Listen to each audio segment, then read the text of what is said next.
Hi, Prime Minister. Since June's by-election loss in Toronto, many in your caucus have called for change, whether that's to party leadership or to your senior staff or perhaps the caucus. You've had some time to think about this for the last 6 weeks, presumably. Can you tell me whether you're planning on implementing any changes that your caucus is looking for? Well, one of the things that we've been focused on, not just over the past few weeks, but over the past many years, is making sure we're investing in Canadians. This announcement today is a great example of how, from local MPs to ministers, we've all been working together to build a strong economy for the future at a time where Canadians are rightly concerned about this. Not what he asked. The conversations I have with members of my team leave me more optimistic and more focused than ever on fighting for Canadians every step of the way. We're going to continue to make sure that we're putting Canadians first in everything we do. That's the conversations I've had, and that's the commitment I've made to Canadians. Prime Minister, you're hoping to bring in your new Canadian Human Rights Commissioner as a breath of fresh air, and I now understand he has agreed to resign. He's just issued a statement talking about believing in the Commission's work, mandate, importance to democracy. What happened here? Why did he resign? What does the report say about him? What was he, in fact, doing what he was accused of doing by various Jewish human rights advocacy groups? First of all, it's really important to get the right people in the right jobs, and I know the Minister of Justice will be holding a press avail to talk more about this situation in the coming hours. Next question. Hi, Prime Minister. I'm Michelle from the Kingstonist News. Umicore recently put their Stone Mills factory build on hold, and we were wondering what will happen to the government funds that were set aside for that project. First of all, we know how important it is to be investing in the future. The EV supply chain is something that this government, alongside the government of Ontario, have made a real bet on, a real investment in. We know it's a new area of technology, new markets to develop. There are always going to be certain challenges, but we know that investing in Ontarians and Canadians and in the future is the right thing to do.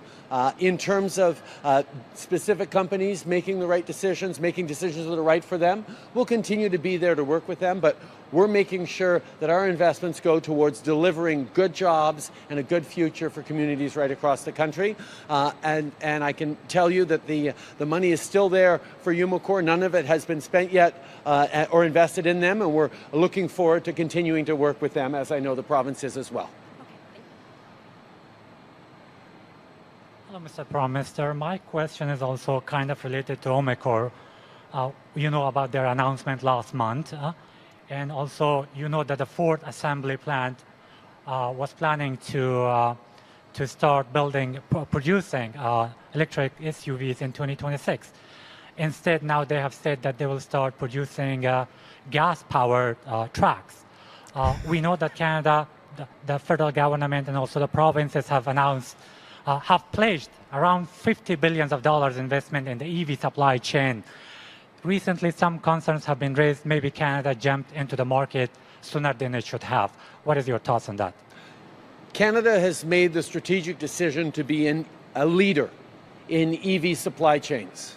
We have the critical minerals, we have the innovation, we have the manufacturing, mostly we have the workers that are drawing in investments from around the world. This is a nascent technology, a nascent industry. There are going to be challenges along the way.